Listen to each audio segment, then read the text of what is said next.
معزز احباب گرامی، محمد بن سماک رحمۃ اللہ علیہ فرماتے ہیں کہ بنو امیہ کے لوگوں میں موسیٰ بن محمد بن سلیمان الہاشمی بہت ہی ناز پروردہ رئیس تھا۔ دل کی خواہشات پوری کرنے میں ہر وقت مگن رہتا، کھانے میں، پینے میں، لباس میں، لہو و لعب میں، خواہشات اور لذات کی ہر نوع میں اعلیٰ درجہ پر تھا۔ لڑکے لڑکیوں میں ہر وقت گم رہتا، نہ اس کو کوئی غم تھا اور نہ کوئی فکر، خود بھی نہایت ہی حسین چاند کے ٹکڑے کی طرح سے تھا۔ اللہ تبارک و تعالیٰ کی ہر نوع کی دنیاوی نعمت اس پر پوری تھی۔ اس کی آمدنی 3,03,000 دینار سالانہ تھی، جو ساری کی ساری اسی لہو و لعب میں خرچ ہوتی تھی۔ ایک اونچا بالا خانہ تھا جس میں کئی کھڑکیاں تو شارع عام کی طرف کھلی ہوئی تھیں، جن میں بیٹھ کر وہ راستہ چلنے والوں کے نظارے کرتا، اور کئی کھڑکیاں دوسری جانب باغ کی طرف کھلی ہوئی تھیں، جن میں بیٹھ کر وہ باغ کی ہوائیں کھاتا، خوشبوئیں سونگھتا۔ پیارے دوستو، اس بالا خانے میں ایک ہاتھی دانت کا کبا تھا جو چاندی کی میخوں سے جڑا ہوا تھا اور سونے کا اس پر جھول تھا۔ اس کے اندر ایک تخت تھا جس پر موتیوں کی چادر تھی، اور اس ہاشمی کے سر پر موتیوں کا جڑا ہوا امامہ تھا۔ اس کبا میں اس کے یار احباب جمع رہتے، خادم اور نوکر ادب سے پیچھے کھڑے رہتے، سامنے ناچنے گانے والیاں کبا سے باہر جمع رہتی۔ جب گانا سننے کو دل چاہتا تو وہ ستار کی طرف ایک نظر اٹھاتا اور سب کی سب ناچنے والی اور گانے والی حاضر ہو جاتی، اور جب بند کرنا چاہتا تو ہاتھ سے ستار کی طرف اشارہ کر دیتا، گانا بند ہو جاتا۔ رات کو ہمیشہ جب تک نیند نہ آتی یہی شغل رہتا، اور جب شراب کے نشے سے اس کی عقل جاتی رہتی اور یارانے مجلس اٹھ کر چلے جاتے تو وہ جون سی لڑکی کو چاہتا پکڑ لیتا اور رات بھر اس کے ساتھ خلوت کرتا۔ صبح کو وہ شطرنج چوسر وغیرہ میں مشغول ہو جاتا۔ اس کے سامنے کوئی رنج و غم کی بات، کسی کی موت، کسی کی بیماری کا تذکرہ بالکل نہ آتا۔ اس کی مجلس میں ہر وقت ہنسی اور خوشی کی باتیں اور ہنسانے والے قصے اور اس قسم کے تذکرے رہتے۔ ہر دن نئی نئی خوشبوئیں جو اس زمانہ میں کہیں ملتی وہ روزانہ اس کی مجلس میں آتی۔ عمدہ عمدہ خوشبوؤں کے گلدستے وغیرہ حاضر کیے جاتے۔ اسی حالت میں اس کے 27 برس گزر گئے۔ ایک رات کو وہ حسب معمول اپنے کبا میں تھا، دفعتاً اس کے کان میں ایک ایسی سریلی آواز پڑی جو اس کے گانے والوں کی آواز سے بالکل جدا تھی لیکن بڑی دلکش تھی۔ اس کی آواز نے کان میں پڑتے ہی اس کو بے چین سا کر دیا، اپنے گانے والیوں کو بند کر دیا اور کبا کی کھڑکی سے باہر سر نکال کر اس آواز کو سننے لگا۔ وہ آواز کبھی کان میں پڑ جاتی اور کبھی بند ہو جاتی۔ اس نے اپنے نوکروں کو حکم دیا کہ یہ آواز جس شخص کی آ رہی ہے اس کو پکڑ کر میرے پاس لے آؤ۔ پیارے دوستو، شراب کا دور چل رہا تھا۔ نوکر جلدی سے اس آواز کی طرف دوڑے۔ وہ آواز ایک مسجد سے آ رہی تھی۔ وہ خدام مسجد میں پہنچے جہاں ایک جوان نہایت ضعیف بدن، زرد رنگ، گردن سوکھی ہوئی، ہونٹوں پر خشکی آئی ہوئی، بال اڑے ہوئے، پیٹ کمر سے لگا ہوا، دو ایسی چھوٹی چھوٹی لنگیاں اس کے بدن پر کہ ان سے کم میں بدن نہ ڈھک سکے، مسجد میں کھڑا ہوا اپنے رب کے ساتھ مشغول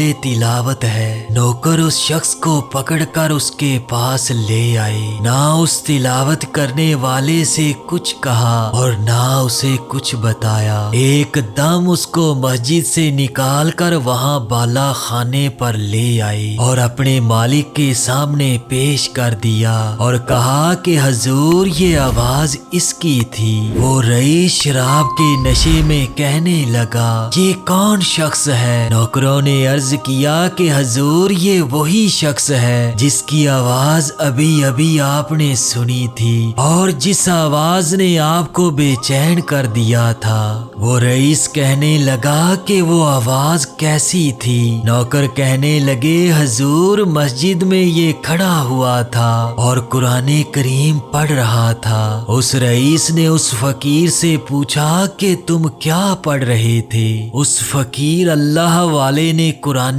करीम की आयतें पढ़ी जिनका तर्जमा ये है, बेशक नेक लोग जन्नत की बड़ी नेमतों में होंगे, मसाहरियों पर बैठे हुए जन्नत के अजाइब देखते होंगे। ऐ मुखातिब, तू उनके चेहरों पर नेमतों की शादाबी, सरसब्जी महसूस करेगा और उनके पीने के लिए खालिस शराब सरबा मोहर जिस पर मुश्क की मोहर होगी मिलेगी। एक दूसरे पर हिर्स करने वालों को ऐसी ही चीजों में हिर्स करना चाहिए कि ये नेमतें किसको ज्यादा मिलती हैं और इनका मिलना अमाल की वजह से होता है। इसलिए उन अमाल में हिर्स करना चाहिए जिनसे ये नेमतें हासिल हों। और उस शराब की अमेज़श तस्नीम के पानी से होगी। शराब में कोई चीज मिलाई जाती है तो उससे उसका जोश ज्यादा हो जाता है और वो तस्नीम जन्नत का एक ऐसा चश्मा है जिससे मुकर्रब लोग पानी पीते हैं। यानी उस चश्मा का पानी मुकर्रब लोगों को तो खालिस मिलेगा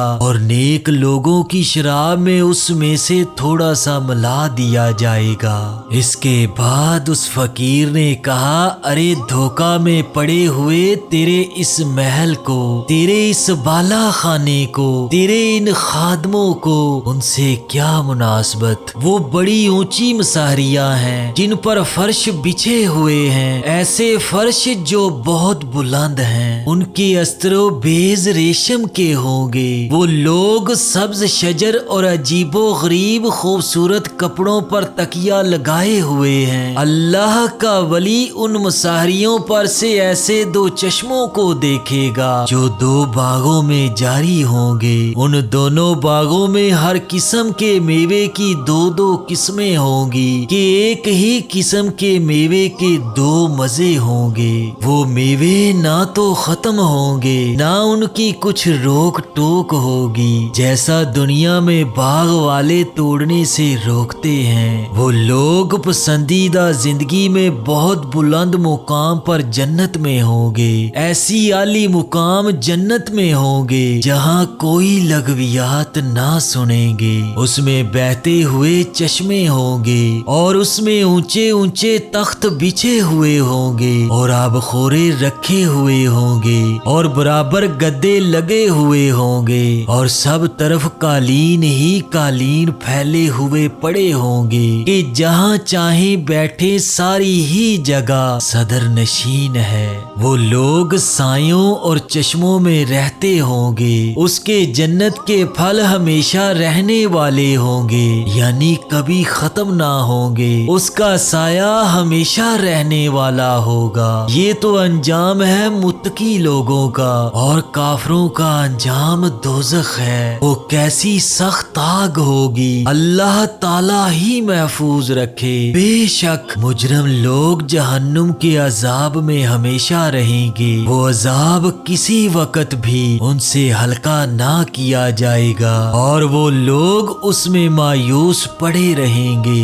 बेशक मुजरम लोग बड़ी गुमराही और हमाकत के जुनून में पड़े हुए हैं। उनको अपनी हमाकत उस दिन मालूम होगी जिस दिन मुंह के बल घसीट कर जहन्नुम में फेंक दिए जाएंगे और उनसे कहा जाएगा कि दोज़ख की आग लगने का, इसमें जलने का मजा चखो। वो लोग आग में और खोलते हुए पानी में और काले धुएं के साया में होंगे।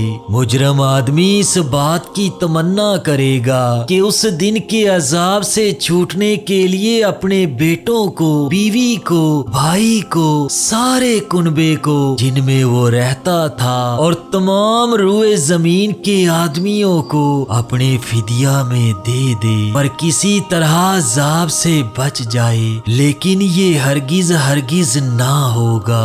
वो वो आग ऐसी शोला वाली है कि बदन की खाल तक उतार देगी, और वो आग ऐसे शख्स को खुद बुलावेगी जिसने दुनिया में हक से पीठ फेरी होगी और अल्लाह ताला की अतात से बेरुखी की होगी और ना हक माल जमा किया होगा और उसको उठाकर हिफाजत से रखा होगा। ये शख्स निहायत सख्त मुशक्कत में होगा और निहायत सख्त अजाब में और अल्लाह ताला के गुस्सा में होगा, और ये लोग उस अजाब से कभी निकलने वाले नहीं होंगे।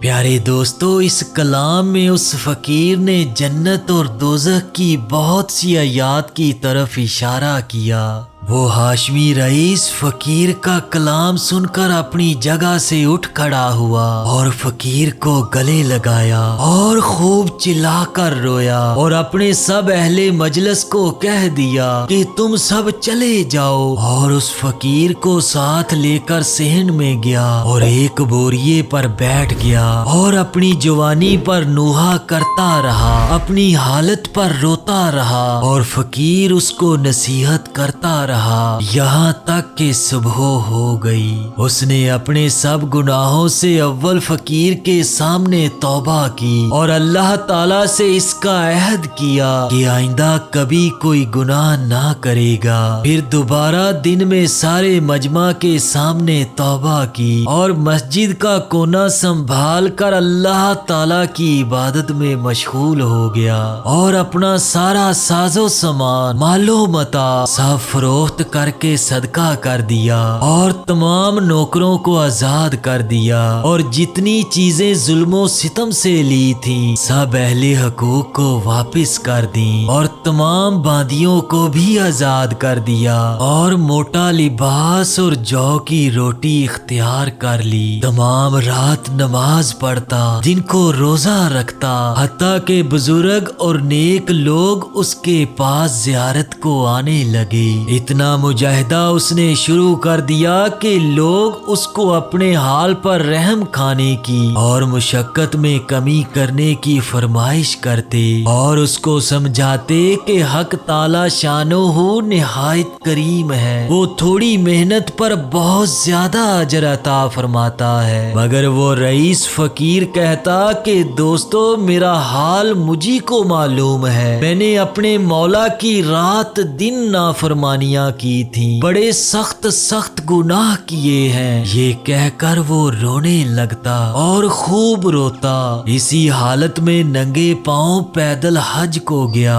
एक मोटा कपड़ा बदन पर था, एक प्याला और एक थैला सिर्फ उसके साथ था। इसी हालत में मक्का मुकरमा पहुंचा और हज के बाद वहीं क़याम कर लिया। मक्का के क़याम में रात को हतीम में जाकर खूब रोता था और गिड़गिड़ाता और कहता कि मेरे मौला, मेरी कितनी खलवतें ऐसी गुजर गईं जिनमें मैंने तेरा ख्याल तक ना किया, मैंने कितने बड़े बड़े गुनाहों से तेरा मुकाबला किया। मेरे मौला, मेरी नेकियां सारी जाती रहीं, मैंने कुछ ना कमाया, मेरे गुनाह मेरे साथ रह गए। हलाकत है मेरे लिए उस दिन जिस दिन तुझसे मुलाकात होगी, यानी मरने के बाद मेरे लिए हलाकत पर हलाकत है, यानी बहुत ज्यादा हलाकत है। उस दिन जिस दिन मेरे अमाल नामे खोले जाएंगे, वो अमाल नामे मेरी रुसवाइयों से भरे हुए होंगे, वो मेरे गुनाहों से पुर होंगे, बल्कि तेरी नाराजी से मुझ पर हलाकत उतर चुकी है और तेरा गुस्सा मुझ पर हलाकत है, जो तेरे उन एहसानों पर होगा जो हमेशा तूने मुझ पर किए और तेरी उन नेमतों पर होगा जिनका हमेशा मैंने गुनाहों से मुकाबला किया और तू मेरी सारी हरकतों को देख रहा था। मेरे आका, तेरे सिवा मेरा कौन सा ठिकाना है जहाँ भाग कर चला जाऊं? तेरे सिवा कौन ऐसा है जिससे इल्तिजा करूं? तेरे सिवा कौन है जिस पर किसी किस्म का भरोसा करूं? मेरे आका, मैं इस काबिल हरगिज नहीं हूँ कि تجھ سے جنت کا سوال کروں، البتہ محض تیرے کرم سے، تیری عطا سے، تیرے فضل سے اس کی تمنا کرتا ہوں کہ تو مجھ پر رحم فرما دے اور میرے گناہ معاف کر دے۔ اللہ اکبر۔ اور وہیں اس کا انتقال ہوا۔ انا للہ و انا الیہ راجعون۔ اللہ تبارک و تعالی ہمیں سمجھنے کی اور سمجھ کر عمل کرنے کی توفیق دے۔ آمین ثم آمین۔